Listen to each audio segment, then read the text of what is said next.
This conference is being recorded. کہاں تک پہنچے تھے؟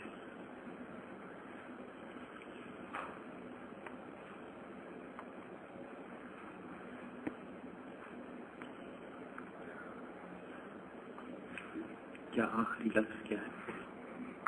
آخری لفظ کیا ہے؟ یہ بات چل رہی تھی. اچھا ٹھیک ہے.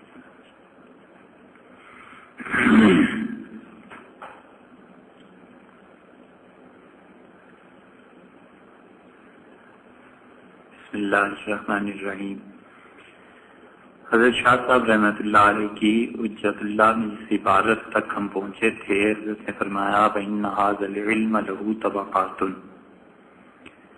اور یہ جو حدیث شریف کا علم ہے اس کے طبقات ہیں.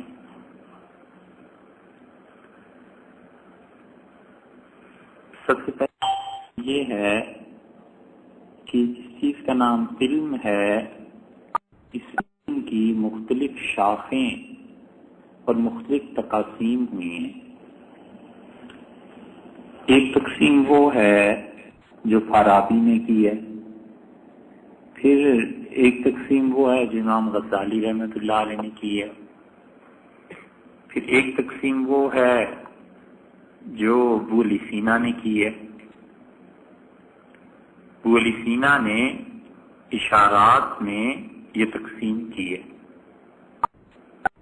اور اشارات ایسی کتاب ہے کہ آدمی جب تک فلسفہ بنیادی طور پہ نہ پڑھا ہوا ہو سمجھ نہیں آتی.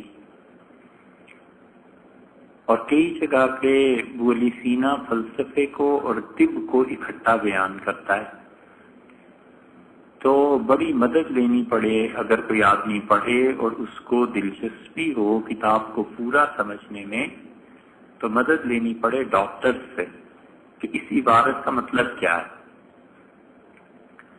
اسی طرح علم کی وہ تقسیم بھی ہے جو خود فلاسفہ نے کی ہے، اور وہ کہتے ہیں کہ نظری علوم ہے اور تدبیری علوم ہے. نظری علوم کا مطلب یہ ہے کہ وہ علم کی مباحث، اور تدبیر منزل وہ کہتے ہیں. اور تدبیر منزل کا مطلب یہ ہے کہ وہ علوم جو عام انسانی زندگی میں لوگوں کو پیش آتے ہیں. اب انسان کو علم جب سیکھنا ہے تو پھر وہ تقسیم کر دیتے ہیں. کہتے ہیں کہ کچھ ہیں علوم نقلی اور کچھ ہیں عقلی. تو پہلی منزل تو یہ ہے کہ نقلی علوم سیکھنے یا عقلی علوم سیکھنے. پھر نقلی علوم میں وہ ان علوم کو لاتے ہیں جو نقل ہوتے چلے آئے ہیں، ایک نسل سے دوسری نسل نے پڑھا، پھر تیسری نسل نے پڑھا. تو اس میں کتاب ہے، سنت ہے، فقہ ہے، یہ سب چیزیں. پھر دوسری طرف وہ کہتے ہیں کہ وہ ہیں جو علم نظری ہیں، فنون ہیں، بحث کرنی ہے جس میں، اور وہ معقول ہیں، معقولات ہیں، عقل ہے. اور عقل کے پھر وہ بڑے بڑے شعبے بناتے ہیں. مثلا عقلی علوم میں سے ایک کو وہ فلسفہ قرار دیتے ہیں، پھر وہ اسی کے ایک شاخ کو طب قرار دیتے ہیں. پھر تیسرے درجے میں جب وہ تقسیم کرتے ہیں تو کہتے ہیں ہندسہ ہے، حساب ہے. کیونکہ حضرت صلی اللہ علیہ وسلم کی آمد دنیا میں مختلف خطوں میں مختلف علوم کا عروج تھا، اور یہ مسلمان اس وقت کی سب سے بڑی قوم تھی جس نے سارے علوم کو ایک طرح سے جمع کیا اور خود پھر ان میں تقسیم ہوئی. مثلا ہندوستان میں اس وقت جس علم کا غلبہ تھا وہ ریاضیات تھا، میتھمیٹکس تھا.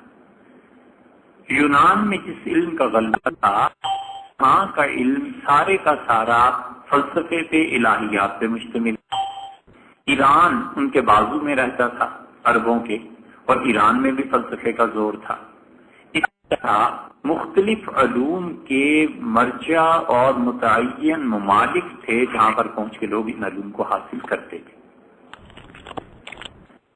جب اسلام کو عروج ملا اور بغداد میں عباسیوں کی خلافت شروع ہوئی تو یہ جو اکھاڑ پچھاڑ تھا سیاسی، یہ ختم ہوا، اور سیاسی اکھاڑ پچھاڑ سے جن چیزوں کو شدید نقصان پہنچتا ہے ان میں قوم میں ہیرے ضائع ہو جاتے ہیں۔ جو دماغ بہت اونچا کام کر سکتے تھے وہ دماغ ختم ہو کے رہ جاتے ہیں، اس لیے کہ سیاسی اکھاڑ پچھاڑ میں آج یہ شہر پتہ ہو رہا ہے، آج یہ ملک پتہ ہو رہا ہے، آج یہاں خون ہو گیا، آج یہاں، تو کسی طور پر اس آدمی کو امن اطمینان رہتا نہیں، نتیجہ یہ کہ بیچارہ سوچتے کا سوچتے ہی رہ جاتا ہے، اور یہ سیاسی امور جو ہوتے ہیں وہ صدیوں پر دہائیوں پر مشتمل ہوتے ہیں۔ 10 سال بعد یہ جنگ ہوگی، 5 سال بعد یہ جنگ ہوگی، اتنے آدمی مارے گئے، اس کے خاندان سے مارا گیا کوئی آدمی، تو ذہنی طور پہ ڈسٹرب ہوتا ہے، اور نتیجہ یہ کہ اس اکھاڑ پچھاڑ میں ہیرے ضائع ہو جاتے ہیں، انسان بہت سے ضائع ہو جاتے ہیں، اور اسی طرح ضیاع ہو جاتا ہے اس وقت جب سیاسی اکھاڑ پچھاڑ آتا ہے تو علوم کا بھی ضیاع ہو جاتا ہے، علم ضائع ہو جاتا ہے، کوئی آدمی سنجیدگی سے بیٹھ کر پڑھ نہیں سکتا، اطمینان سے مطالعہ نہیں ہو سکتا، آگے نہیں چل سکتا۔ یہ فرد کے ساتھ بھی ہوتا ہے اور سیاست کے ساتھ بھی۔ گھر میں حالات خراب ہو جائیں تو ایک فرد اطمینان سے نہیں پڑھ سکتا، اور اوپر حالات خراب ہو جائیں تو چلو پورا ملک اور پوری آبادی اس میں ڈوب گئی۔ اسی لیے آپ ہے تو ایک بات اس کی تفصیل اگر بیان کریں تو شاید کئی گھنٹے درکار ہوں، مگر ایک بات پر آپ خود غور کریں تو آپ کو سمجھ میں آئے گی، یہ یورپ میں جتنی ترقی ہو رہی ہے نا، ان سب لوگوں نے ایک طرح سے طے کر لیا تھا دوسری جنگ عظیم کے بعد ہم نہیں لڑیں گے آپس میں، اب لڑنا ہے تو ایشیائی ممالک میں لڑائیاں جاری رکھو، ایشیا میں جو کچھ مرضی ہوتا رہے، اور ہم اب نہیں لڑیں گے۔ تو دوسری جنگ عظیم کے بعد اب دیکھ لیجئے 70 سال تقریباً ہونے کو آئے ہیں، اور یہ کہیں یورپ میں آپس میں نہیں لڑائی ہوئی، اور 70 سال کا مطلب یہ ہے کہ ان کی 2 نسلیں تبدیل ہو گئی۔ عام طور پہ 30 سال بعد نسل بدل ہی جاتی ہے، تو 2 نسلیں، اب تیسری نسل ان کی گویا شروع ہو گئی، انہوں نے جنگ دیکھی ہی نہیں کبھی، اور جتنی جنگیں ہوئی ہیں وہ ساری کی ساری ایشیا میں ہوئی ہیں۔ اسی لیے کہ ایک فکرہ تو یہ، اور دوسرا فکرہ ان کی طرف سے بھی کہوں جن لوگوں کو بہت زیادہ لان تان اب تک لوگ کرتے ہیں، اور وہ اللہ کے اچھے بندے تھے، کم سے کم نیت ان کی درست تھی۔ کوئی یہ اختلاف کرے کہ ان لوگوں کو اعمال میں غلطی لگی تو چلو عمل میں غلطی لگی تھی، لیکن وہ بدنیت لوگ نہیں تھے، اور وہ لوگ تھے جو یہ کہتے تھے کہ تقسیم کی مخالفت، وہ کہتے تھے اس ملک کو نہ بنا۔ وجہ اس کی کیا تھی؟ آپ آج سے جب پاکستان بنا ہے 60 سال پہلے کی تاریخ اٹھا کر دیکھیں تو وہ اس وقت کی بات لکھی تھی مولانا آزاد نے اور مولانا محمد میاں صاحب رحمۃ اللہ علیہ وغیرہ نے۔ انہوں نے کہا یورپ آئندہ نہیں لڑے گا، یہ دوسری جنگ عظیم سے خوب انہوں نے عقل حاصل کر لی ہے، اب یہ لڑائیں گے ہمیں، اور اسلحہ خریدے گا کون اسلحہ اگر لڑائی نہیں ہوگی؟ تو اسلحہ بکے گا کہاں؟ وہ ہمارے ممالک میں بکے گا، ہم لوگ ان کے قرضوں تلے آ جائیں گے اور معیشت ہماری برباد ہو جائے گی، اس لیے یہ نہ کرو۔ تو یہ دونوں جملے سوچنے کے ہیں، اس لیے جب لڑائیاں ہوتی ہیں اقوام میں تو افراد بھی ضائع ہو جاتے ہیں، صلاحیتیں بھی ضائع ہو جاتی ہیں، معیشت بھی ضائع ہو جاتی ہے۔ تو دنیا میں مختلف بنو امیہ کا سیاسی اکھاڑ پچھاڑ، اس میں اگر اس وقت کے فقہاء اعظام اور اس وقت کے سارے ہی محدثین حصہ لے لیتے، بہت بڑی چیز، بہت بنیادی کام رہ جاتا۔ آپ اس سے اندازہ لگائیے، اس کی تفصیلات میں ہم نہیں جا رہے، لیکن چھوٹی چھوٹی باتوں سے اشارہ کرتے ہیں کہ زید رحمت اللہ علیہ جو حسنی حسینی خاندان میں سے تھے، کربلا کے بعد جن لوگوں نے بنو امیہ کی حکومت سے ٹکر لینے کا فیصلہ کیا تھا ان میں سے تھے، اور حضرت زید رحمت اللہ علیہ نے خط لکھا امام ابو حنیفہ رحمت اللہ علیہ کو اور کہا حضرت میری مدد کریں۔ تو حضرت نے پتہ ہے کیا کیا؟ انہوں نے اس خط کے جواب میں لکھا، یہ فتویٰ تھا، مجتہد خط لکھتا ہے امام ابو حنیفہ رحمت اللہ علیہ، بچے نہیں تھے کہ جو آیا خط میں دیا۔ انہوں نے کہا زید آپ کے ساتھ اس وقت عباسیوں کے خلاف بغاوت کرنا، اس میں اتنا ہی ثواب ہے جتنا حضور اکرم صلی اللہ علیہ وسلم کے ساتھ بدر میں شمولیت سے ثواب تھا۔ اور ساتھ سے 10,000 درہم دینار اس زمانے کے بھجوائے اور کہا یہ حضرت اسلحہ خریدیں، حکومت کے خلاف لڑیں۔ البتہ جہاں تک میرا تعلق ہے میں ایک بہت عام کام میں مصروف ہوں، میں نہیں آ سکتا۔ امام صاحب رحمۃ اللہ علیہ خود نہیں گئے، اس لیے کہ وہ جو فقہ کی تدوین کر رہے تھے نا، قانون نہیں تھا۔ یہ آئے گی ایک جگہ بحث کہ اسلام کا ابتدائی قانون کیسے بنا، قانون کوئی نہیں تھا ملک میں، ایک محدث کچھ فتویٰ دے رہا ہے، دوسرا فتویٰ دے رہا ہے، قاضی کچھ کہہ رہا ہے، امیر شہر کچھ کہہ رہا ہے، تو ابتدائی طور پہ میٹیریل سارا جمع تھا۔ حضور اکبر صلی اللہ علیہ وسلم چھوڑ کے گئے تھے، بنیاد رکھ کے گئے تھے، لیکن عمارت بننی ابھی باقی تھی۔ تو امام ابو حنیفہ رحمۃ اللہ علیہ اس سیاسی اکھاڑ پچھاڑ میں نہیں آئے، پیسے دیے، مدد کی، فتویٰ دیا۔ امام مالک رحمۃ اللہ کی بھی یہی حال تھا مدینہ منورہ میں، اور اسی لیے اس زمانے میں سپہ سالار پورے عالم اسلام میں جس کا فوج پہ حکم چلتا تھا اور فوجیں ہر طرف ممالک کو فتح کر رہی تھی، اس نے آ کے امام ابو حنیفہ رحمۃ اللہ سے کہا کہ حضرت کوئی نیکی کا کام مجھے بتائیں جو میں کروں۔ وہ کسی اور خیال میں آیا تھا کہ حضرت کچھ حکم دیں گے، صدقہ، نفل، یہ وہ۔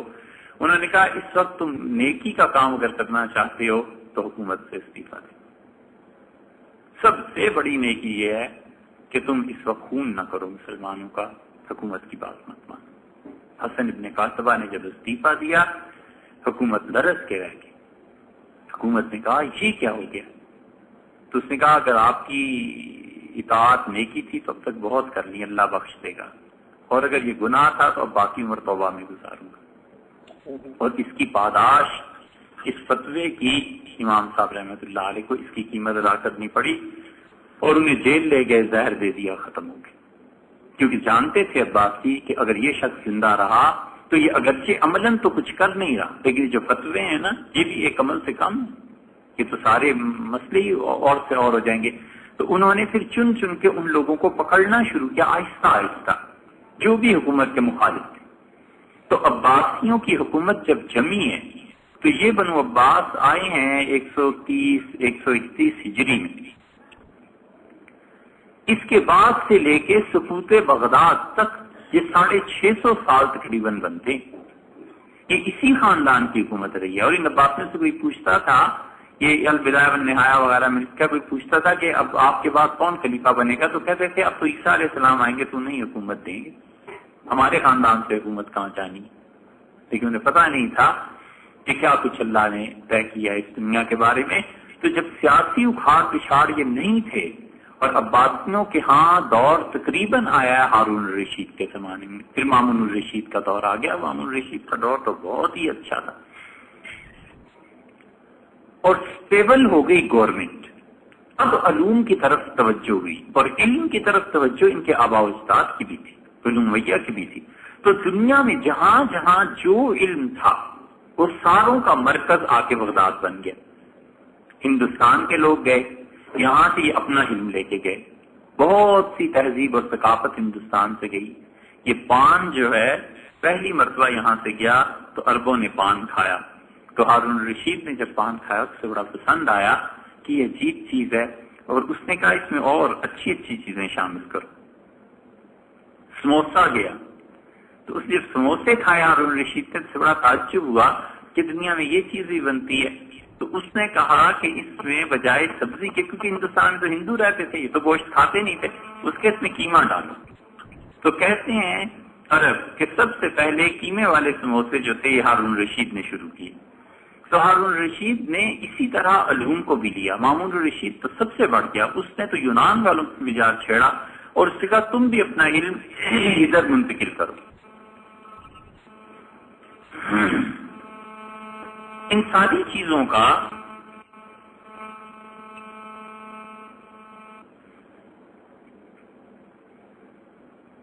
نتیجہ یہ نکلا کہ ہندوستان سے جو علم پہنچا، اس علم میں ریاضیات کی ہندسہ تھا۔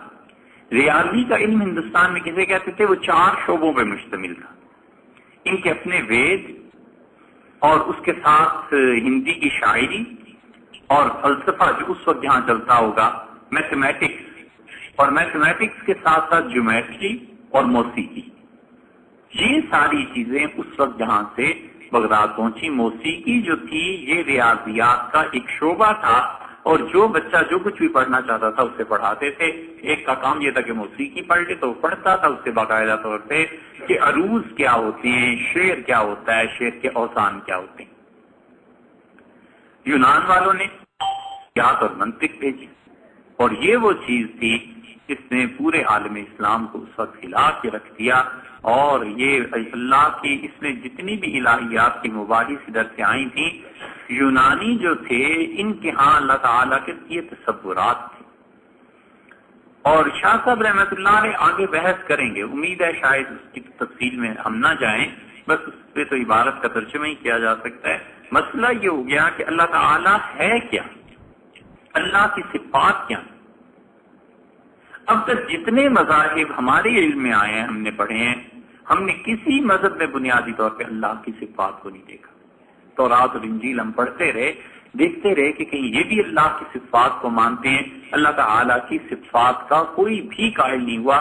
یہ اسلام ہے جو اللہ کی صفات کا قائل ہوا. اور یونانی جو تھے وہ اللہ کی صفات کے لیے کچھ اقرار کرتے تھے، کچھ انکار کرتے تھے. اب یہ چیز آئی اللہ تعالیٰ کی صفات کی بغداد میں کہ تم اللہ کی صفات مانتے ہو یا نہیں مانتے. تو بحث یہ چھڑی کہ اگر تم اللہ کی صفات کو مانتے ہو تو اللہ کی کتنی صفات ہیں. مثلا اللہ تعالیٰ تمہاری کتاب یعنی قرآن کریم میں کہتا ہے اللہ سننے والا ہے، دیکھنے والا ہے، حیات ہے، علم ہے، قدرت ہے. یہ سب چیزیں کیا یہ ہے بحث یہاں سے شروع کہ کیا یہ صفات خدا کے ساتھ ایسے ہی ہیں جیسے کپڑا رنگ دیا جائے تو کپڑے میں رنگ سمو جاتا ہے، یا اس کے علاوہ. اگر تم یہ کہتے ہو کہ یہ صفات اللہ کی اس کے ساتھ ایسے ہی ہیں جیسے کپڑے میں رنگ سمو دیا جاتا ہے تو اس کا اندر پہلے ذات تھی، پھر باہر سے صفات آئیں تو پھر خدا جا کے پورا ہوا. تو جو خدا خود مراحل میں بنا ہے، ایک مرحلہ پھر دوسرا مرحلہ، وہ خدا کیسے ہو سکتا ہے؟ وہ تو پہلے محتاج تھا صفات.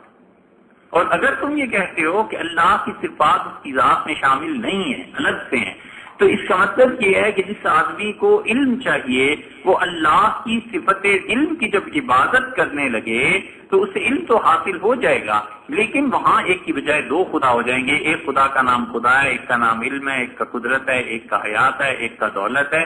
یہی وہ چیز تھی جس کی وجہ سے ہندوؤں میں بہت سے بت بنے کہ یہ دیوی جو ہے اولاد کی ہے، یہ دیوی جو ہے دولت کی ہے، یہ دیوی سفر کی ہے، یہ دیوتا فلان چیز کا ہے، یہ دیوتا فلان چیز کا ہے.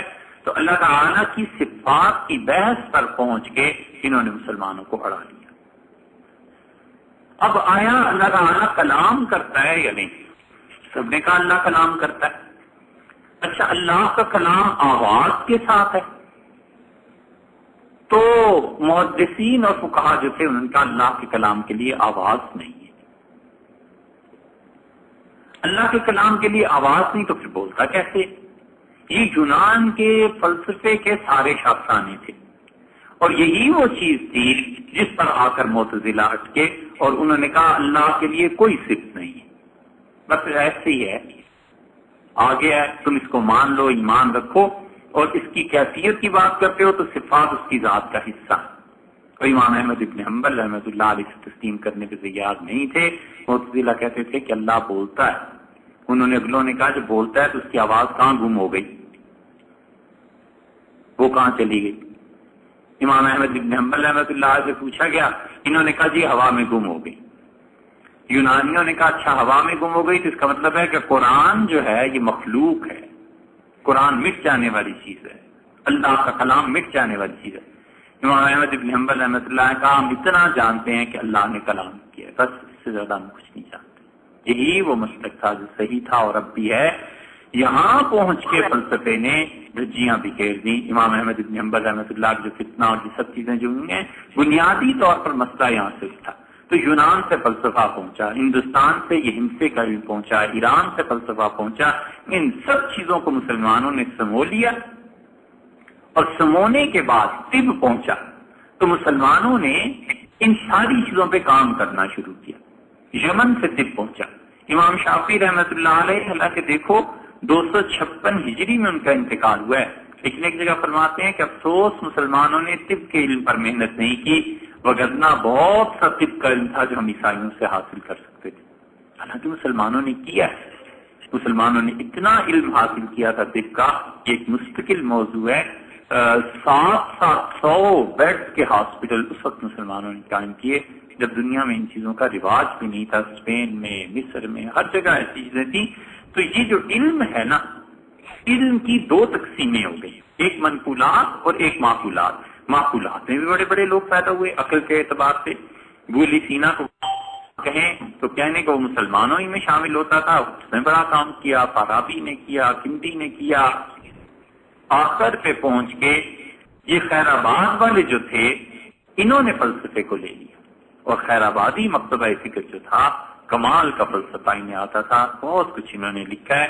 اس لیے حضرت شاہ صاحب رحمۃ اللہ علیہ یہ کہتے ہیں کہ ان ھذا العلم لہ طبقات، یہ علم ایسا ہے جس کے طبقے، یعنی حدیث کا علم اور فلسفے کا علم چونکہ خیر آباد اور ان لوگوں میں آ گیا تھا، ان کی ٹکر لگی دلی والوں سے، خیر آباد والوں کے، اور دلی میں کون تھا؟ شاہ صاحب تھے رحمۃ اللہ علیہ۔ تو اس لیے خیر آباد والے پڑھنے کے لیے پھر وہ ادھر نہیں آتے تھے، کیونکہ حدیث اور یہ علوم تو اللہ نے اس خاندان کو بادشاہت دی تھی۔ شاہ ولی اللہ رحمۃ اللہ علیہ، ان کے سارے بیٹے، وہ پھر حدیث پڑھنے کے لیے کہاں جاتے تھے؟ وہاں ہاشم صاحب کے پاس جاتے تھے، سندھ ٹھٹھا ہے نا ہمارے یہاں، وہاں ہاشم صاحب رحمۃ اللہ علیہ۔ یہ آدمی اپنے علوم کے اعتبار سے حضرت شاہ ولی اللہ رحمۃ اللہ کا ہم پلہ، صرف اتنا سا ہے کہ ٹھٹھا چونکہ دارالحکومت نہیں تھا، اس لیے ان کی اتنی شہرت نہیں ہوئی، وگرنہ شاہ صاحب رحمۃ اللہ آج سے دلی میں کام کر رہے تھے، سندھ میں وہاں ہاشم کام کر رہے تھے، وہاں ہاشم ٹھٹوی رحمۃ اللہ آج کے پاس خیر آباد والے جاتے تھے حدیث پڑھنے، اور حدیث میں جیسے کہ پہلے گزر چکا ہے، شاہ ولی اللہ رحمۃ اللہ مدینہ منورہ گئے تھے، شیخ ابو طاہر رحمۃ اللہ علیہ وغیرہ سے حدیث پڑھی تھی، وہاں ہاشم صاحب نے بھی وہیں پڑھی تھی۔ تو اس لیے یہ خیر آبادی اور دلی والوں کی آپس میں برابر تسل رہی ہے، ایک دوسرے کے مد مقابل رہے۔ پھر ان میں جب وہاں اسماعیل شہید رحمۃ اللہ علیہ کی شہادت ہو گئی تو اس میں یہ لوگ پھر آگے بڑھ گئے، پھر خیر آباد والے جو تھے ٹھنڈے بڑھ گئے، شریف لوگ تھے وہ بھی، یہ بھی، انہوں نے کہا اس جیسا آدمی جو ہے نا وہ کہیں پیدا نہیں ہوا ہندوستان میں، وہ سب پہ سبقت لے گیا۔ تو اس لیے شاہ صاحب رحمۃ اللہ علیہ نے یہاں حدیث کے طبقات گنوائے، اور پھر وہ دوسری بات کہتے ہیں بھلے اصحابی ہی فیما بینہم درجات، اور اسی طرح جن لوگوں نے اس علم کو لیا ہے ان کے آپس میں بھی درجات ہیں۔ ان کے آپس میں کیسے درجات ہیں؟ اس علم کے طبقات ہیں اور اس کے درجات ہیں۔ طبقات کا مطلب یہ آگے آتا ہے، اور درجات کا مطلب، اس کا مطلب یہ ہے کہ یہ لوگ درجات میں تھے۔ مثلا ایک سامع کہتے تھے، وہ جو حدیث کو سنتا ہے، ایک راوی تھا جو کہتا تھا کہ میں اپنے استاد سے یہ حدیث بیان کرتا ہوں، وہ راوی محدث بھی ہوتا تھا، وہ حدیث بیان کرتا تھا۔ پھر اس کے بعد حافظ الحدیث ہوتا تھا۔ حافظ الحدیث جو ہوتا تھا اس کے لیے کسی زمانے میں 10 لاکھ احادیث یاد ہوتی تھی، تب جا کر وہ حافظ ہوتا، کہتے تھے 10 لاکھ۔ اور حدیث کا کیا مطلب ہے؟ مطلب حدیث کا متن نہیں، سند۔ جتنے بھی لوگ حدیث کی مخالفت کرتے ہیں ان کو دھوکہ یہیں سے لگتا ہے کہ متن اور سند میں فرق نہیں کرتے۔ بھئی جس چیز کی آپ مخالفت کر رہے ہیں، آپ اس فیلڈ کے لوگوں سے جا کر پوچھیں کہ یہ بات کیا ہے۔ جب تک وہ تشریح نہ کریں ہم اس کی مخالفت کیسے کر سکتے ہیں؟ ایک آدمی کہتا ہے کہ کوئی چیز لے لو، جینیٹکس، یہ جو اب نیا شعبہ میڈیکل کا شروع ہوا ہے، لوگ اس میں کام کر رہے ہیں دنیا بھر میں۔ ایک آدمی کہتا ہے کہ یہ چیز اسلام کے خلاف ہے، تو سب سے پہلی بات تو یہ ضروری ہے کہ ڈاکٹر سے جا کے پوچھو کہ وہ یہ چیز ہے کیا، چیز کی ہمیں سمجھ نہیں، اور فتویٰ دے دیں کہ ناجائز ہے تو یہ تو زیادتی ہے۔ اس علم کے ماہر سے پوچھنا پڑے گا، وہ کہتا ہے کہ یہ چیز یہ ہے، ہم پھر سوچیں کہ بھئی اس چیز پہ حرام ہونے کا حکم لگنا ہے، مکروہ کا حکم لگنا ہے، مباح کا حکم لگنا ہے، آخر ہے کیا؟ اب ہم کہتے ہیں بینک میں جانا ناجائز ہے، تو بھی بینک میں مطلقاً جانا ہی ناجائز ہے۔ بینک میں جانے کا مطلب کیا ہے آخر؟ ایک آدمی سمجھتا ہے ڈاکہ پڑ جائے گا، پیسے اگر پتا چلے گھر میں سونا رکھا ہوا ہے تو میری تو عزت جان مال کو خطرہ ہے، وہ صرف جاتا ہے بینک میں اپنی چیزیں جمع کرانے تاکہ جان بچائے، اسے کون حرام کہے گا؟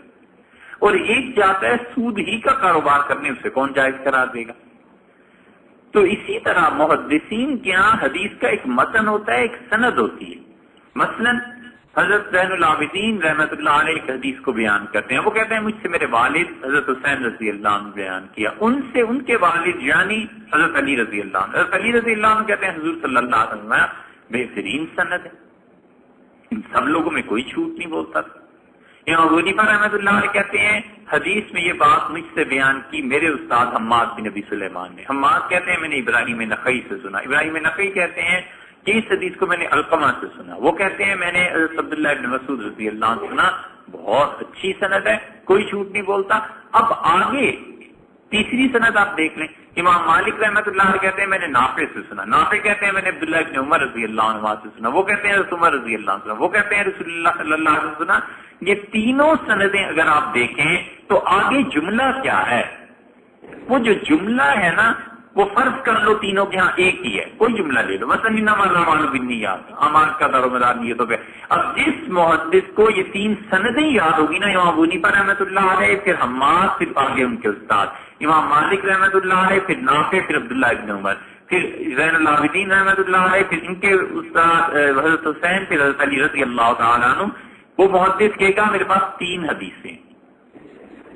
اس سے کوئی کہے کہ حضرت متن کتنے ہیں؟ وہ کہتا ہے ایک ہی ہے. سندیں کتنی ہیں؟ وہ کہتا ہے تین ہیں.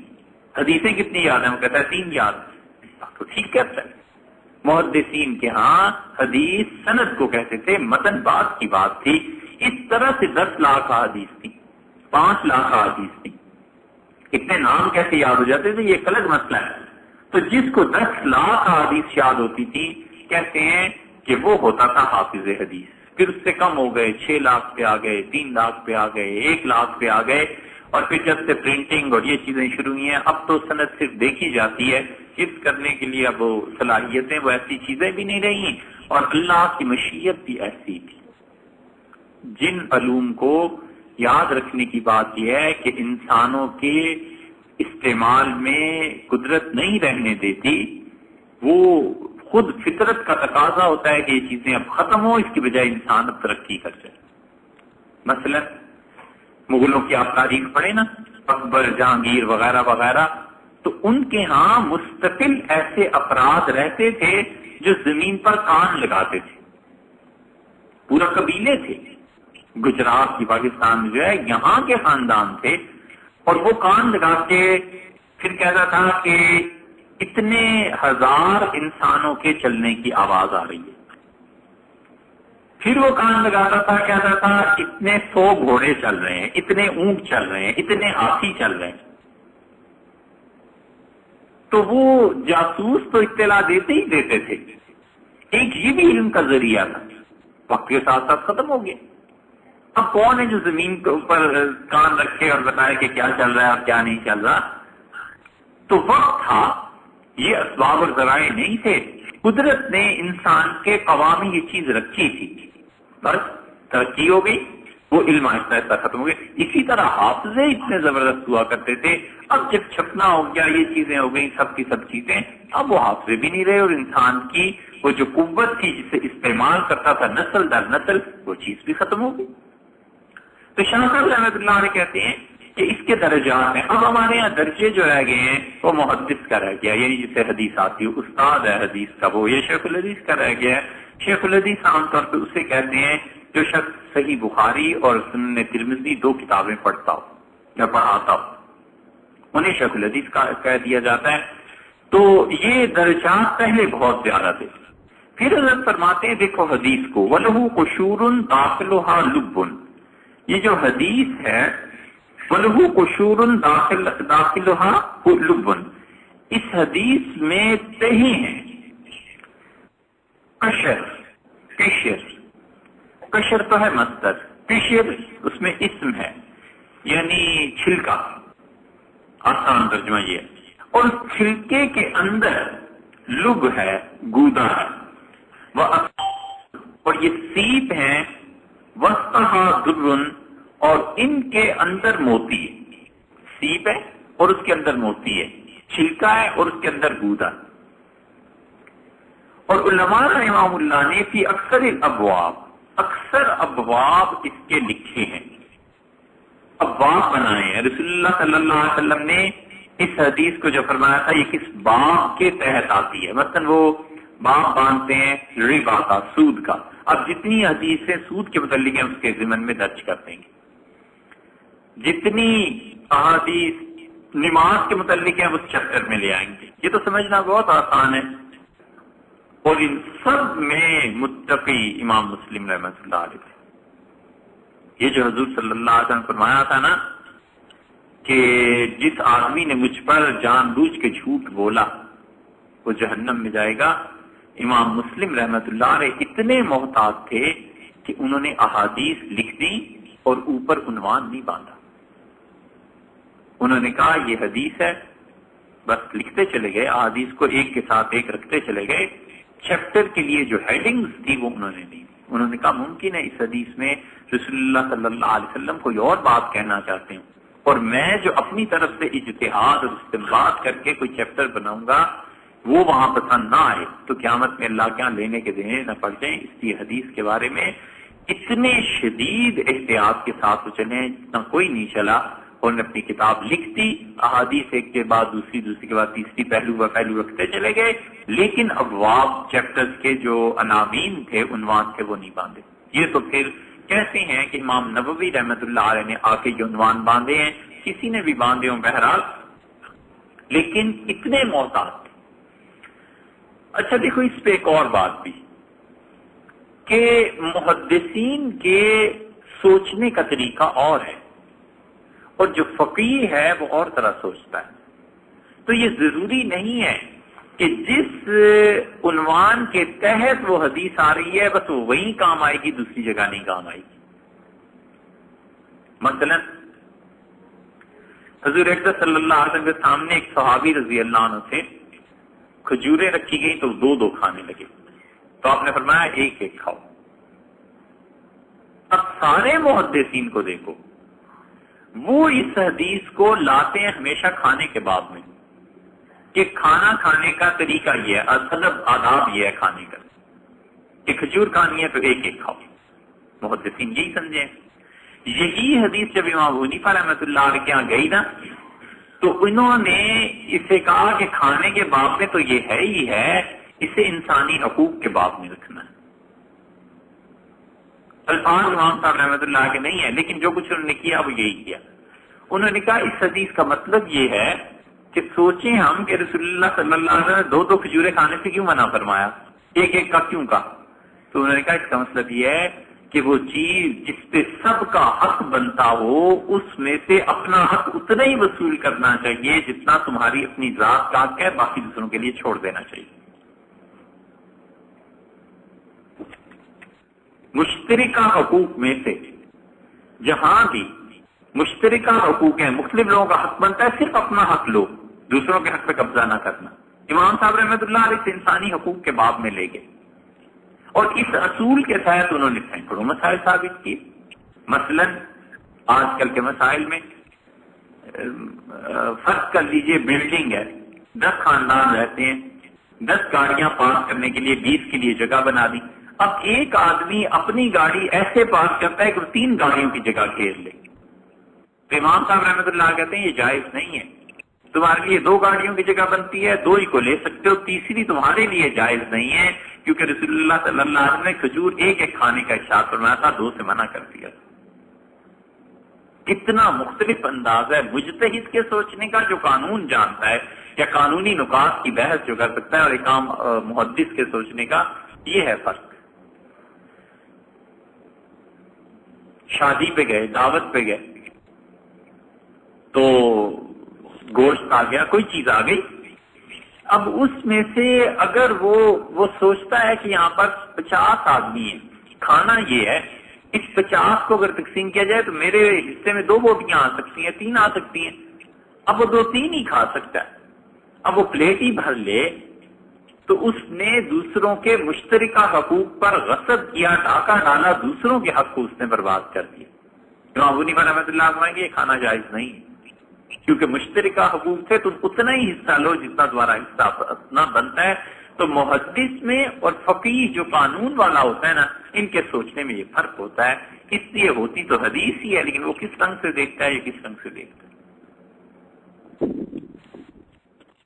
تو اس لیے امام صاحب رحمۃ اللہ فرماتے ہیں کہ اکثر علماء نے قائم کر دیے، اور ان ابواب چیپٹر کے تحت وہ احادیث لے آئے، اور پھر احادیث جو لائے ہیں وہ ایسے لائے ہیں کہ اس کے ذریعے سے جو جنگلی لوگ ہوتے ہیں عوام، ان کو قابو کیا جا سکتا ہے.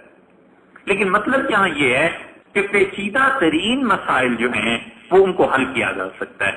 اور پھر اسی طرح انہوں نے سوادیوں کو مسخر کر دیا، یعنی احادیث میں جو سیب تھے، جو قشر تھے، جو چھلکے تھے، ان میں سے گودا انہوں نے نکال کے دے دیا. وَإِنَّ أَقْرَبَ الْقَشُورِ إِلَى الظَّاهِرِ، اور سب سے پہلا چھلکا، سب سے پہلا قول جو حدیث میں ہے إِلَى الظَّاهِرِ فَنُّ مَعْرِفَةِ الْحَدِيثِ، وہ یہ ہے کہ احادیث کی پہچان کی جائے. سب سے پہلا درجہ شاہ صاحب رحمۃ اللہ نے فرمایا کہ یہ ہے کہ احادیث کی پہچان کی جائے صحتاً و ضعفاً، کہ کون سی حدیث صحیح ہے، کون سی حدیث ضعیف ہے. بہت سی قسمیں حدیث کی ہیں. مثلا حدیث کی سب سے اچھی قسم متواتر، کہ ہر زمانے میں اتنے لوگ اس بات کو کریں کہ اتنے لوگ جھوٹ نہیں بول سکتے. مثلا سیوطی رحمۃ اللہ نے کہا کہ 10 صحابہ رضی اللہ عنہ اس روایت کو بیان کریں مختلف 10 تو حدیث متواتر ہو جاتی ہے. اور یہی حدیث متواتر ہے جس پر آگے فقہا نے حکم لگائے. ایک صحابی رضی اللہ عنہ ایک ہی بات ہے مدینہ منورہ میں بیان کرتے ہیں، دوسرا مکہ مکرمہ میں بیان کرتا ہے، تیسرا مصر میں، چوتھا الجزائر میں، پانچویں اردن میں. تو یہ زمانہ تو نہیں تھا کہ ٹیلی فون کر لیتے اور کوئی ای میل ہو جاتی، کچھ ہو جاتا. وہ تو ہزاروں میل کے فاصلے پر تھے، انہیں کیا معلوم کوئی اس وقت کہاں بیٹھا کیا بات کر رہا ہے. تو حدیث متواتر یہ حدیث ایسی ہے جو سب سے بڑھیا ہے، سب سے اعلیٰ ہے. پھر متواتر جو چلتی ہے وہ درجات ہیں. مثلا متواتر کبھی سند کے اعتبار سے ہوتی ہے، متواتر کبھی طبقے کے اعتبار سے ہوتی ہے.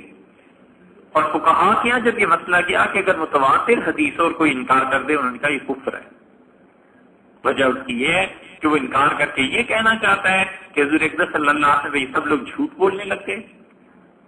اسی لیے احادیث جو متواتر ہیں ان کی تعداد کم ہے، تھوڑی ہے، لیکن یہ کہ ان کا انکار حدیث متواتر کا انکار کفر ہے. مثلا متواتر کیسے ہو جاتی ہے؟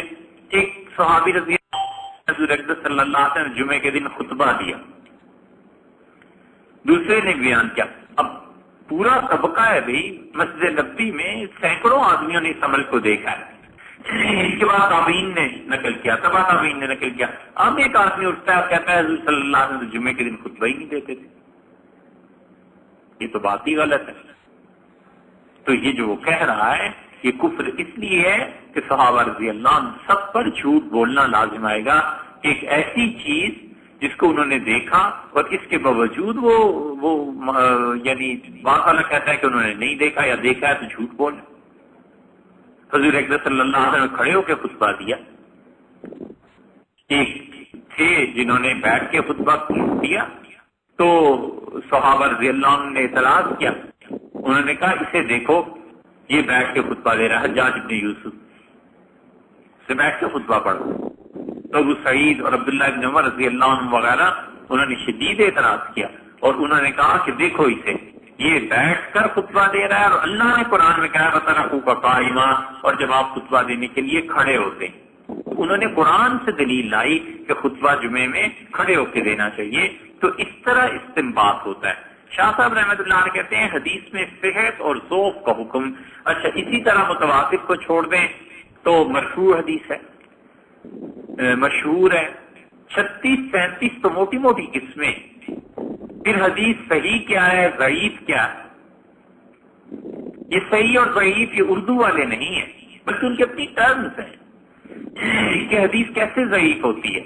کبھی کبھی راوی ہوتا ہے وہ ضعیف ہوتا ہے، اچھا دیکھو، ایک ہی حدیث ضعیف ہے مدینہ منورہ میں، وہ کہتے ہیں ہم نہیں جانتے اس کو، یہ تو عجیب بات تم کرتے ہو، یہ جو آدمی تھا جھوٹ بولتا ہے، وہی حدیث کوفہ میں مل جائے اور کوفہ والے یہ کہیں کہ یہ حدیث ہے، اور کوفہ میں اس کے سارے راوی حضور اقدس صلی اللہ علیہ وسلم تک سب صحیح ہیں، کوئی حدیث ضعیف نہیں رہے گی، کوئی حدیث صحیح ہو جائے گی۔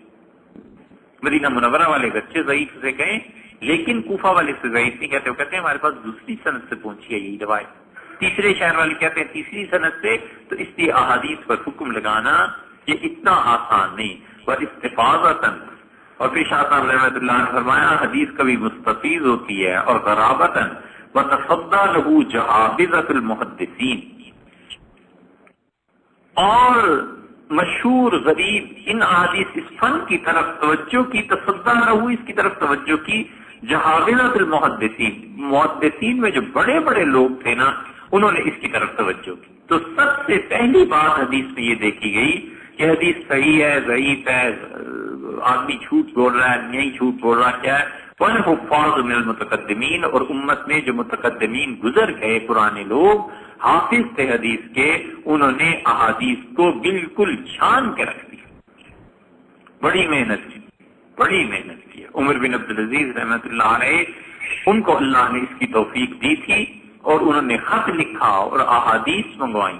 مثلا حضرت عائشہ رضی اللہ عنہ کی حدیث تھی، حضرت عائشہ رضی اللہ عنہ کی بھتیجی تھی عمرہ، حضرت عائشہ رضی اللہ عنہ کے بھتیجے تھے قاسم بن محمد بن ابوبکر رضی اللہ عنہ، ان لوگوں نے احادیث لکھی اور لکھ کر انہوں نے عمر بن عبدالعزیز رحمۃ اللہ علیہ کو بھیج دی۔ عمر بن عبدالعزیز رحمۃ اللہ علیہ نے کہا دیکھ کے کہ حضرت عائشہ رضی اللہ عنہ کا سارا علم ان کے خاندان نے نقل کر کے بھیج دیا۔ وہ احادیث عمرہ جو تھی وہ اتنی بڑی محدثہ تھی، حدیث میں ان کا ایسا مقام تھا کہ بڑے بڑے اکابر تابعین آ کے کہتے تھے کہ اس سے پوچھو حضرت عائشہ رضی اللہ عنہ کیا کہتی تھی، آپ فتوا دیں اس بات پہ۔ تو علم تھا، گھر گھر میں علم تھا۔ یہی چیزیں یہاں سے پھر پہنچی ہیں اندلس، اور اندلس سے جو لوگ آئے تھے پڑھنے کے لیے وہ بھی بہت بڑے بڑے لوگ، اور امام مالک رحمۃ اللہ علیہ حیات تھے، اور اصل مسئلہ یہ ہوا کہ اندلس والے سفر کرتے تھے سارا جہاز کے ذریعے، تو ان کے جہازوں کے لیے دو بندرگاہیں تھیں، ایک قاہرہ مصر اور ایک جدہ آتے تھے۔ تو حرمین شریفین میں اس وقت عروج پہ تھا سورج جس کی شہرت کا، وہ امام مالک رحمۃ اللہ سے جو آتا تھا علم کی غرض سے امام مالک رحمۃ اللہ کے پاس چلے جاتے تھے۔ تو امام مالک رحمۃ اللہ علیہ پڑھاتے تھے، اور وہ حج عمرہ اس کے بعد فارغ ہو کے وہیں سے بحری جہاز کے ذریعے اسپین چلے جاتے تھے۔ اس لیے اسپین میں 800 سال تک امام مالک رحمۃ اللہ علیہ کا مسلک رہا، اور حکمرانوں نے مالکی مسلک کو رکھا ہوا تھا، اس لیے پھر مالکی قاضی بھی ہوئے۔ اور دوسری طرف وہ آتے تھے قاہرہ، اور قاہرہ افریقہ میں آتا تھا، مصر کا علاقہ، تو یہاں بھی مالکیوں کے علم کا شعرہ تھا، تو اس لیے اسپین جو تھا یہ سب مالکی ہوئے۔ اور دوسری طرف امام ابو یوسف رحمۃ اللہ جب قاضی القضات ہوئے ہیں تو انہوں نے پھر کام کیا، انہوں نے حنفی قاضی ہر جگہ مقرر کیے، امام ابو حنیفہ رحمۃ اللہ علیہ کے شاگرد یا ان کے شاگردوں کے شاگرد، تو اس لیے حنفی فقہ جو تھا اس نے حکومت کی ہے اور مالکی فقہ نے حکومت کی ہے۔ اب بھی حکمرانی کے لیے اسلام کا جو قانون ہے، حنفی اور مالکی فقہ ان دونوں میں سب سے زیادہ ممتاز ہے، سب سے زیادہ مسائل انہی سے حل ہوتے ہیں۔ اب حنبلی فقہ پچھلے کوئی 150 سال سے سعودی ہے نا، حنبلی حکومت ملی بھی ہے، تو یہ لوگ اپنے یہاں جو شرعی قوانین یا جو چیزیں بھی کر رہے ہیں، اب آہستہ آہستہ 2-4 صدیوں تک اگر یہ لوگ قائم رہے تو پھر حنبلی فقہ بھی اس میں داخل ہو جائے گی کہ جدید زمانے کے مسائل کیسے حل ہوتے ہیں۔ تو یہی احادیث جب اسپین پہنچی، اسپین والوں نے اپنی اسناد جاری کی، اسپین والوں نے اپنے طور پہ پرکھا۔ اب یحییٰ بن ابی یحییٰ تھے رحمۃ اللہ علیہ، یہ امام مالک رحمۃ اللہ سے حدیث پڑھنے آئے ہیں، اور وہ گئے جب واپس تو جاتے کے ساتھ ہی انہوں نے موطا کو ترویج دی، امام مالک رحمۃ اللہ کی موطا۔ انہوں نے کہا میں امام مالک رحمۃ اللہ علیہ کا پیروکار ہوں، سوائے اس مسئلے کے کہ انہوں نے کہا کہ صبح کی نماز میں دعائے قنوت پڑھی جائے۔ تو انہوں نے کہا میں نے لیث بن سعد رحمۃ اللہ سے پوچھا تھا، لیث بن سعد حنفی ہے، تو انہوں نے کہا رسول اللہ صلی اللہ علیہ وسلم نے فلاں فلاں قبیلے پہ بدعا فرمانے کے لیے 1 مہینہ پڑھی تھی بس، ما كانت الا شهرا، اور 1 مہینے کے علاوہ نہیں پڑھی تھی. تو یہ آیا کہتے تھے کہ میں اس پہ فتویٰ نہیں دیتا. امام مالک رحمۃ اللہ علیہ تک کی روایت نہیں پہنچی ہوگی، باقی ان تک روایت پہنچی ہے مدینہ منورہ میں، اور یہ لوگ یہ کہتے ہیں مصر والے اور کوفہ والے کہ رسول اللہ صلی اللہ علیہ وسلم نے بس 1 مہینہ قنوت پڑھی تھی. میں ان کی بات کو ترجیح دیتا ہوں. تو اس طرح جب احادیث آتی ہیں ان لوگوں کے پاس تو پھر وہ اس پہ قوانین طے کرتے ہیں، مسائل بتاتے ہیں، کیا چیزیں ہوتی ہیں اور کیا چیزیں نہیں ہوتی. امام تھے یحییٰ بن یحییٰ اندلس کے،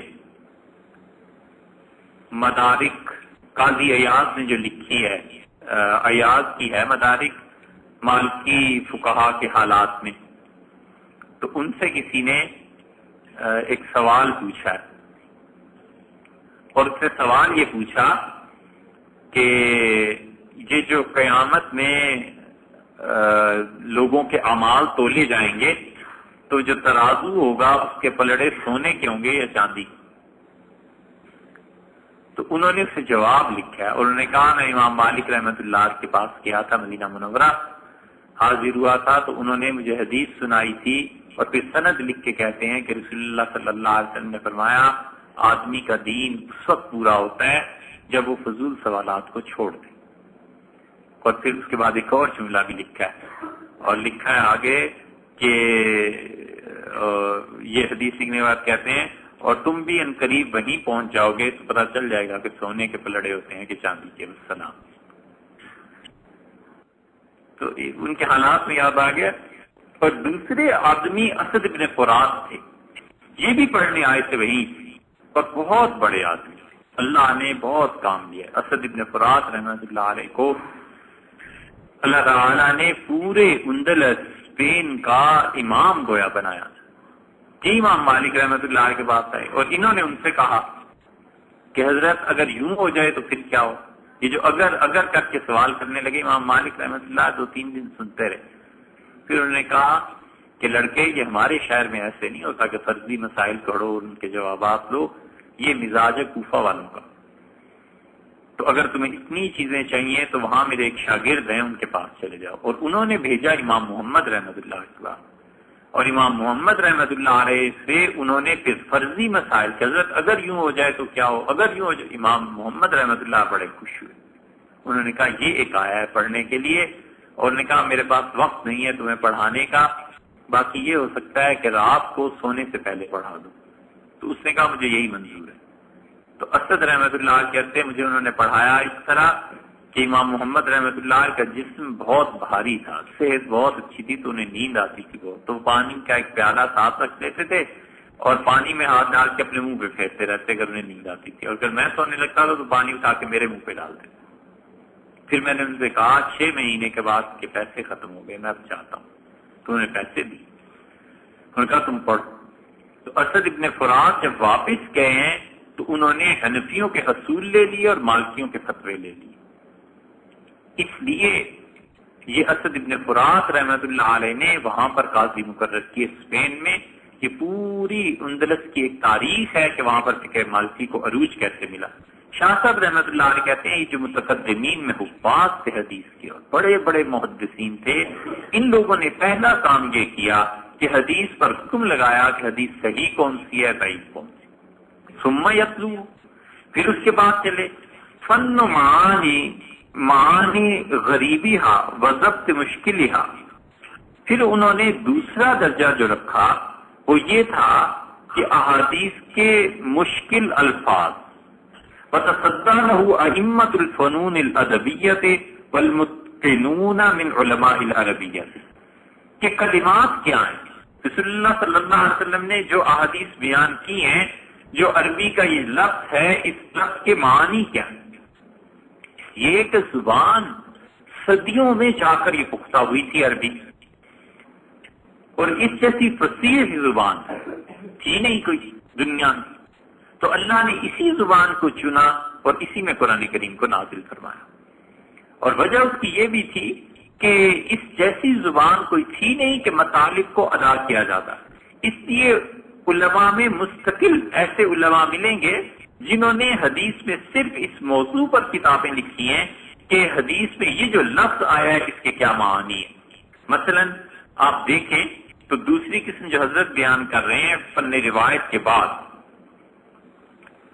کہ احادیث کے مشکل معنی، اس کے لیے عام طور پہ غریب الحدیث کے عنوان سے کتابیں ملتی ہیں. یعنی حدیث میں وہ الفاظ جو غریب کے معنی اوپر ہے، غریب کے معنی نامانوس،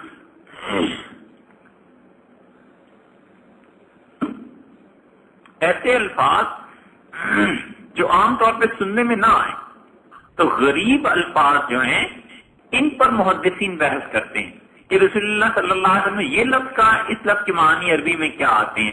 اس پہ بہت اچھے اچھے لوگوں نے لکھا ہے. مثلا زمخشری نے لکھا ہے، ان کی کتاب بڑی اچھی ہے. اور سب سے اچھی کتاب ابن اسیر کی ہے. ابن اسیر رحمۃ اللہ نے کتاب لکھی ہے النہایہ، اور الفائق بھی ایک کتاب ہے، یہ بہت اچھی ہے.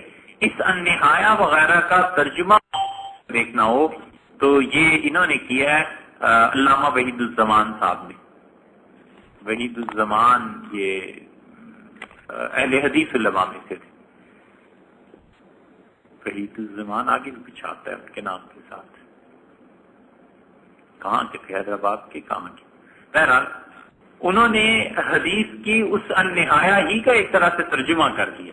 لیکن اگر اور بڑی قابل قدر چیز ہے، مگر اس کتاب میں جو زہر ہے نا وہ ہے جس سے بچنا چاہیے بہت زیادہ.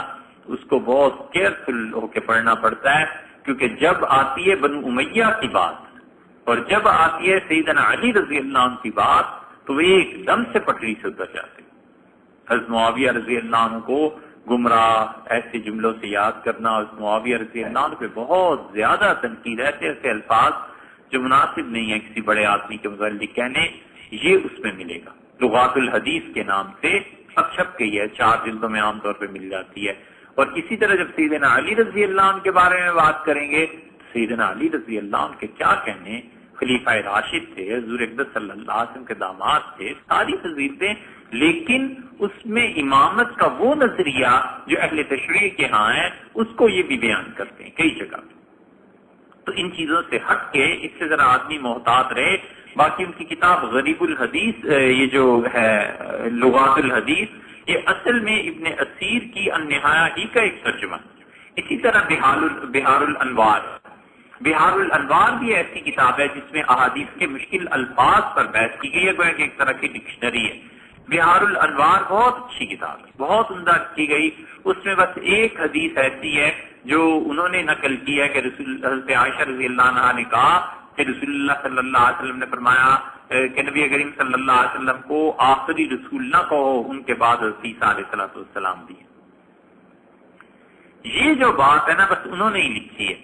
ہمیں تو آج تک اس 6ویں صدی سے پہلے اس کی سند نہیں ملی کہ حضرت نے آخر سنی کہاں سے تھی، آئی کہاں سے بات. اور اس کو مرزائی بہت پیش کرتے ہیں. وہ کہتے ہیں دیکھا حضرت عائشہ رضی اللہ عنہا بھی ختم نبوت کی قائل نہیں تھی. وہ کہتی تھی کہ حضور اقدس صلی اللہ علیہ وسلم کے بعد سیدنا مسیح علیہ السلام نے آنا ہے. خیر یہ تو ایک الگ بحث ہے. تیسری قسم شاہ صاحب رحمۃ اللہ علیہ کہتے ہیں حدیث کی ایسی ہے ثم یتلو فن معانی الشرعیہ، کہ حدیث کے شرعی معانی کیا ہیں، وہ استنباط الاحکام الفرعیہ، اور حدیث سے احکامات کا ثبوت کیسے ملتا ہے، والقیاس علی الحکم المنصوص فی العبارہ، اور عبارت جو حدیث کی ہے اس میں جو حکم ہے کیا اس پر قیاس کیا جا سکتا ہے. یہ ساری چیزیں وہ کہتے ہیں تیسرے درجے میں تمہیں ملیں گی. والاستدلال بالایماء والاشارہ، اور رسول اللہ صلی اللہ علیہ وسلم کے اس میں جو ارشادات ہیں، جو اشارات ہیں، ان سے استدلال کرنا کہ یہ کیا ہے. ومعرفت المنسوخ والمحکم، اور حدیث میں کون سی احادیث منسوخ ہو گئی اور کون سی ہیں جن کے احکامات قائم ہیں. والمرجوح والمبرم، اور کون سی ایسی احادیث ہیں جو فنی بحث میں رد کر دی جائیں گی اور کون سی ہیں جو قبول کی جائیں گی. وہذا بمنزلۃ اللب، اور یہ ہے وہ حدیث کا مقام جہاں پہنچ کے ہم حدیث کے جب احکامات لیتے ہیں تو یہ اصل گودا ہے. والدر، اور یہ موتی ہے. عند عامۃ العلماء، عام علماء میں یہی کہیں گے. وتصدى له المحققون من الفقهاء، اور فقہاء جو ہیں وہ حدیث پر اس طرح بحث کرتے ہیں. تیسری چیز لائے، شاہ صاحب یہاں 4 چیزیں لائے، یہ اس میں سے تیسری۔ وہ کہتے ہیں حدیث میں تیسری چیز یہ کہ سب سے پہلے تو تم نے دیکھ لیا کہ حدیث پہ حکم لگ گیا، صحیح ہے ضعیف کیا ہے کیا ہے، دوسرے درجے میں اسے سمجھ لیا کہ مشکل الفاظ کے معنی کیا ہے، تیسرے درجے میں شاہ صاحب رحمۃ اللہ کہتے ہیں اصل میں جو گودا ہے نا علماء کے نزدیک اور فقہا کے کہ حدیث کا مطلب کیا ہے۔ اب اس کی تشریح میں آپ وہی مثال سوچ لیں کہ امام ابو حنیفہ رحمۃ اللہ علیہ کی حدیث کہی تو انہوں نے کہا اس کا مطلب یہ ہے کہ جہاں پر مشترکہ حقوق ہیں وہاں سے اپنا ہی حق لو، دوسرے کا حق نہ لو۔ تو یہ حدیث سے گویا انہوں نے سیپ سے موتی نکال لیا، گویا انہوں نے چھلکے ہٹا کے اس میں سے گودا نکال لیا۔ پھر اس کو کہتے ہیں یہ جو تیسرا درجہ ہے یہ فقہا نے منسوخ احادیث کی بحث کی ہے، محکم احادیث کی بحث کی ہے۔ اس کو اگر آپ آسانی سے یاد رکھنا چاہیں تو اس کا نام ہے فقہ السنہ، سنت کو سمجھنا۔ فقہ السنہ کے نام سے کتابیں بھی آئی ہیں، یہ ابھی آخری زمانے میں مصری ہیں، وہ انہوں نے لکھی ہے نا فقہ السنہ، سید ثابت مرحوم کی فقہ السنہ کے نام سے کتاب بھی آئی ہے۔ وہ پوری کتاب میں احادیث اور اس کے بعد کہتے ہیں کہ حدیث سے اصل میں یہ ثابت ہوتا ہے یہ ہے وہ جگہ جہاں پہنچ کر امت میں اجتہاد پیدا ہوا، اور یہ ہے وہ مقام جہاں پہنچ کر امت کو راحت اور سکون ملا۔ حضور اقدس صلی اللہ علیہ وسلم نے ایک بات بیان کی، آپ نے فرمایا انما الاعمال بالنیات، اعمال کا دار و مدار نیتوں پہ۔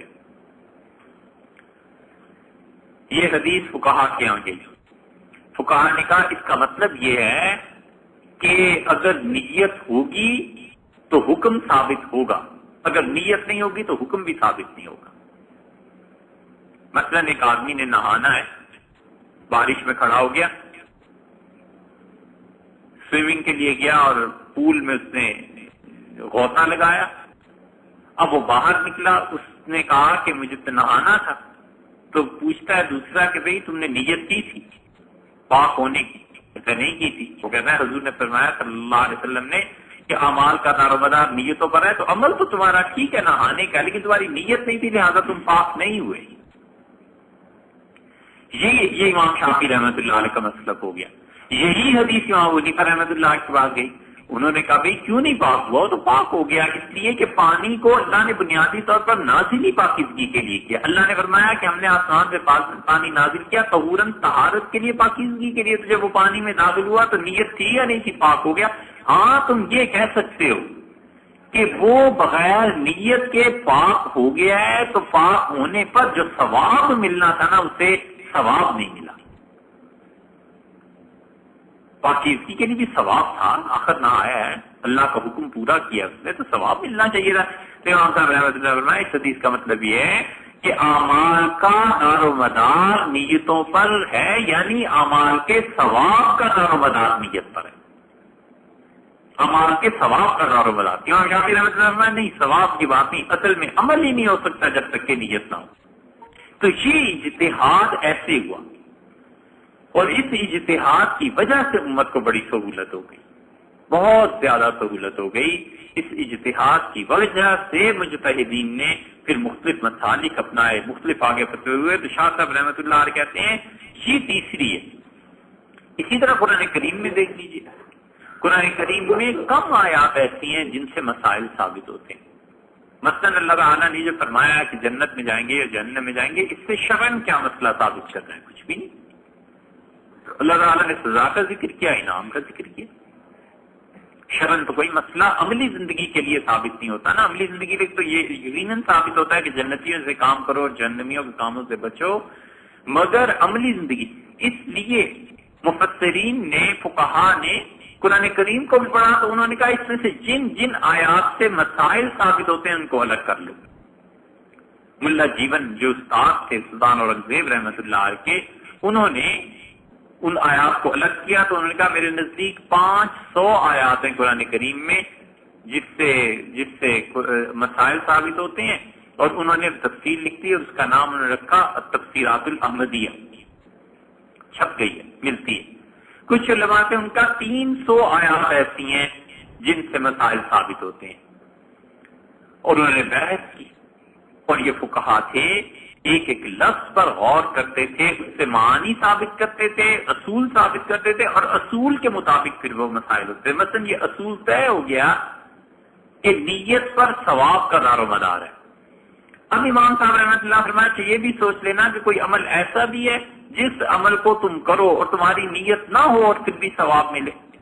تو پتہ چلا ہاں ایسے بھی ہے. حضور صلی اللہ علیہ وسلم نے فرمایا ہے کہ تم میں سے جو آدمی کھیتی لگاتا ہے اور جانور اس سے آ کے چگ لیتے ہیں، اس میں بھی اس آدمی کے لیے ثواب ہے.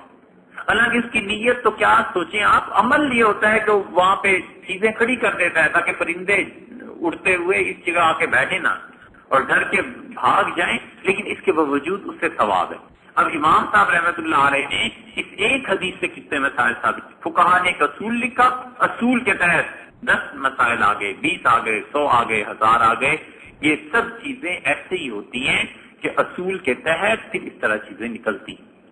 اور جب آدمی نے اتنا ٹھوس علم اور ان چیزوں کو نہ، پھر وہ کہتا ہے جو ہمارے زمانے میں انہوں نے کہا، وحید الدین خان صاحب، انہوں نے ایک آیت ہے 6 پارے میں آتی ہے نا، یہ وضو اور تیمم کے متعلق اللہ تعالیٰ نے سورہ مائدہ میں فرمایا ہے وضو کے لیے کہ تم اس طرح وضو کرو اور کونیوں تک اپنے ہاتھوں کو دھو لو اور چہرے کو. تو علماء اسپین کے تھے اور ابن عربی رحمت اللہ نے لکھا ہے کہ ہم لوگ ایک جگہ جمع ہوئے اور اس آیت سے 800 مسائل کا استنباط کیا. 800 مسائل اس ایک آیت سے ثابت ہوتے ہیں. بالکل ٹھیک ہے، ان لوگوں نے اصول ثابت کیے، اصول کے بعد پھر اس اصول پہ کون کون سا مسئلہ آتا ہے فٹ آتا ہے، انہوں نے یہ ساری بحث کی. تو وحید الدین خان صاحب نے اس پہ لکھا ہے کہ یہ آیت جو ہے اس سے 800 مسائل ثابت کرنا، یہ ہے یہودیت. یعنی جس طرح یہودی اپنے دین میں بال کی کھال اتارتے تھے، یہ فقہا بھی ایسے کرتے تھے. مراد ان کی ہے کہ ان کی جو ڈائری چھپی ہے نا اس میں پڑھ لیجئے گا. تو قرآن کریم کی آیات بھی ایسی فقہا کے یہاں آئیں، انہوں نے کہا دیکھو کس چیز سے کیا چیز ثابت ہوتی ہے. 3 چیزیں ہو گئی کہ ایک تو سب سے پہلے احادیث پر حکم کہ صحیح ہے ضعیف ہے کیا، دوسرے یہ کہ اس کے مشکل معانی مشکل الفاظ کی معنی، اور تیسرے اس سے پتہ چلتا ہے کہ علم جو فقہا کہتے ہیں، فقہا کہتے ہیں اصل بودا یہ ہے، رسول اللہ صلی اللہ علیہ وسلم چاہتے کیا ہے اس جملے سے، منشاء مبارک کیا ہے، اس کو تم سمجھو. چوتھی کہتے ہیں حاضہ. شاہ صاحب نے چوتھا، چونکہ اپنا فن آیا نا شاہ صاحب کا، اس پہ شاہ صاحب نے پوری کتاب آگے لکھنی ہے. کہتے ہیں حاضہ. حاضہ کا مطلب تم نے سن لیا، حاضہ کا مطلب یہ ہے بات. حاضہ اصل میں ایک لفظ نہیں ہے. یہ حاضہ کا جو لفظ ہے نا، اس کو یہ اسی طرح عرب بولتے ہیں، ایک مستقل جملہ ہے. یعنی وہ کہتے ہیں کہ الامر حاضہ، بس بات یہ مضى حاضہ، یہ بات گزر گئی. علمت حاضہ، تمہیں پتا چل گیا. قرآن کریم میں بھی ایک جگہ ایسی آیا، اللہ نے فرمایا حاضہ، سن لی یہ بات، اب آگے چلو جہنم والوں کے کیا حالات ہو. تو حاضہ کا مطلب یہاں یہ اس میں اشارہ نہیں بلکہ مطلب یہ بات پوری ہو گئی. 3 درجے. چوتھا شاہ صاحب کا اپنا آیا مسئلہ، جس سے آگے انہوں نے پوری کتاب کو اس جملے میں رکھنا ہے. ان کا وَإِنَّ أَدَقَّ الْفُنُونِ الْحَدِيثِيَّةِ بِأَسْرِهَا عِنْدِي، اور حدیث میں سب سے یہ بات آپ نے جان لی، میرے نزدیک تمام حدیث کی جو قسمیں ہیں، یعنی وہ مشکل الفاظ کی شرح ہو یا اس سے حکم کو ثابت کرنا ہو یا حدیث پہ حکم لگانا ہو، صحیح ہے ضعیف ہے، ان سب سے زیادہ باریک علم جو میرے نزدیک ہے اعمقھا، اور جو بالکل اعمق ہے، بہت ہی زیادہ گہرائی کا علم ہے، وارفعھا منارا، اور جو بہت بلندی پہ نظر آتا ہے، یعنی اتنا زبردست علم ہے. وہ اولو العلم علوم الشرعیت ان آخریہ فیما ارا، اور جو میری رائے ہے تمام شریعت کے علوم میں سب سے اعلیٰ علم، وَأَعْلَىٰ مَنزِلَةً وَأَعْظَمَهَا مِقْدَارًا، سب سے بلند درجہ اور سب سے عظیم مرتبہ، ہوگا علم اسرار الدین، وہ یہ ہے کہ حدیث سے دین کے اسرار کا علم لیا جائے،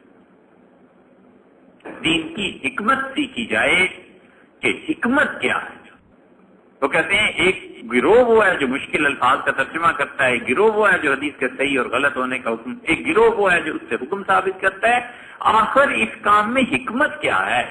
شریعت کہتی کیوں ہے یہ کام کریں؟ شاہ صاحب کہتے ہیں سب سے مشکل یہ چیز ہے اور سب سے عمدہ علم یہ ہے الباحث عن حکم الاحکام ولمیاتھا، اور سب سے بلند درجہ میں اس لیے کہتا ہوں کہ شرعی احکامات جو ہیں اس کی حکمت سے وہ اسرار خواص الاعمال ونکاتھا، اور اس کے رموز اور نکات پر بحث کرنا کہ یہ سب کچھ کیا ہے، سب سے مشکل علم ہے۔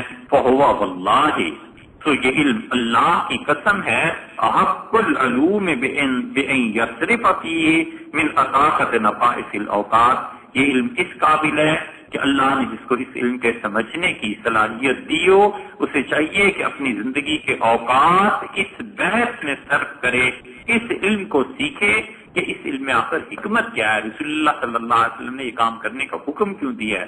وَيَتَّخِذْهُ عُدَّةً لِمَعَادِهِ، اور جو شخص یہ کام کرے گا یا کرتا ہے اسے چاہیے کہ وہ اس کام کو اس لیے کرے کہ آخرت میں اللہ کے یہاں ثواب اور اجر اسے بہت زیادہ ملے گا۔ بعد ما فرض علیہ من الطاعات، اللہ نے جو اطاعتیں فرض کی ہیں ان فرائض کو پورا کرنے کے بعد سب سے زیادہ اہم علم یہ ہے کہ تمہیں پتا ہونا چاہیے کہ شریعت نے آخر یہ کام اس کا حکم دیا کیا۔ اس عبارت پہ تو انشاءاللہ آئندہ کریں گے بات۔ شاہ صاحب رحمۃ اللہ جو کہتے ہیں اسے بڑے آسانی سے اس کی تفہیم سمجھ ہو سکتی ہے۔ کچھ لوگوں کا خیال یہ ہے کہ شرعی احکامات میں کوئی حکمت نہیں، بس کرو۔ وہ کہتے ہیں مثلا ایک درخت ہے، وہ مثال ہے کہ کسی آدمی کو جن قابو کرنے کا شوق تھا تو اس نے اپنے شیخ سے کہا، انہوں نے بتا دیا کہ کیسے جن قابو ہوتے ہیں، چلو ہو گیا، جن آ گیا۔ اب انہوں نے کہا میاں اس کو ہر وقت مصروف رکھنا، اور اگر کہ یہ فارغ ہو گیا نا تو پھر یہ تمہیں بھی مار دے گا۔ انہوں نے کہا حضرت کچھ ہو جائے، اب سیکھنا تو ہے ہی، سیکھ کے وہ جب آ گیا جن تو وہ اس نے کہا یہ کام کرو یہ کام کرو، بڑی خوشی سے سارے کام جب ہو گئے اس نے کہا جی اور کام بتاؤ، کہا وقت تو کوئی کام نہیں، اس کا اب تو پھر میں تمہیں مار دوں گا۔ تو بھاگے بھاگے گئے اور کہا حضرت وہ تو مصیبت پڑ گئی۔ انہوں نے کہا میں نے تمہیں پہلے ہی کہا تھا کہ بھئی اس کو تو ہر وقت مصروف رکھنا ہے، کوئی نہ کوئی کام بتانا ہے، ورنہ یہ تو نچلا بیٹھنے کا نہیں۔ تو اس نے کہا حضرت میں مرتا ہوں اب، کہ مجھے مار دے گا، کچھ بتائیں۔ انہوں نے کہا اس طرح کرو، اسے گھر اپنے ساتھ لے جاؤ اور تمہارے گھر کے سامنے جو درخت ہے نا اس جن کو وہ اس پہ اترتا رہے اور چڑھتا رہے، بس اس کام پہ اسے لگا دو۔ تو اس نے کہا حضرت جب کام کرنا ہے کوئی کام ہو تو بلا دیا کرو، اس کے بعد تو تمہارا وظیفہ یہ ہے سارا دن رات یہی کام کرتے رہو، اترتے رہو اور چڑھتے رہو، بس اس کے علاوہ کوئی کام نہیں۔ تو یہ ایک طرح کی کم درجے کی مثال ہے، لیکن کیا شرعی احکامات ایسے ہی ہیں کہ اس میں کوئی حکمت نہیں؟ اس جن کی طرح اترتے رہو چڑھتے رہو، بس نماز پڑھتے رہو، روزے رکھتے رہو، کام کرتے رہو، اور اس میں تمہیں کوئی حکمت جاننے کی ضرورت نہیں۔ مستقل ایسے لوگ ہیں جنہوں نے اس بات کو کہا ہے، اور انہوں نے کہا شریعت کے احکامات میں کوئی حکمت تلاش مت کرو، چپ کر کے کام کرو اور خود ہی تمہیں پتا چل جائے گا۔ لیکن شاہ صاحب رحمۃ اللہ علیہ ایسے نہیں، شاہ ولی اللہ رحمۃ اللہ علیہ دوسری طرف ہے، اور یہ ماتریدیہ کا مسلک ہے۔ شاہ صاحب رحمۃ اللہ کہتے ہیں کہ شرعن ہر کام میں حکمت ہے، ہر بات میں مصلحت ہے۔ کیوں اونچی آواز سے ہم مغربی عشاء اور فجر پڑھیں، کیوں ہم ظہر اور عصر آہستہ آواز سے پڑھیں، کیوں آمین اونچی آواز سے کہی گئی، کیوں آہستہ آواز سے کی گئی۔ آدمی جب مر جاتا ہے تو اس کی روح کے ساتھ عالم ارواح کا کیا تعلق ہوتا ہے، کیوں آخر آدمی کی روح پر انوار برستے ہیں، کیوں آدمی کی روح ظلمات میں چلی جاتی ہے۔ گھر میں دو آدمی بیٹھے بٹھائے آپس میں لڑنے لگتے ہیں، آخر کیوں لڑنے لگتے ہیں؟ شاہ صاحب رحمۃ اللہ علیہ کہتے ہیں ملائے اعلیٰ سے اوپر کے جو فرشتے ہیں ان کی طرف سے چیزیں نازل ہوتی ہیں۔ الغرض شاہ صاحب رحمۃ اللہ علیہ ہر بات میں حکمت بیان کرتے چلے جاتے ہیں۔ یہ ہے وہ مقام جہاں سے شاہ صاحب نے اپنی اس کتاب کی بنیاد رکھی۔ اب یہ آگے آئیں گے حکمتوں پہ بحث کرنے، اسی لیے انہوں نے قسم کھا کے کہا اللہ کی کہ سب سے زیادہ قابل قدر علم میرے نزدیک یہی ہے کہ دین کی حکمتوں کو سمجھا جائے کہ مختلف کام جو دین کے تحت کرتے ہیں اس میں حکمت کیا ہے، اس میں راز کیا ہے، حضور اکرم صلی اللہ علیہ وسلم نے یہ حکم کیوں دیا۔ اس عبارت کی تشریح انشاءاللہ آئندہ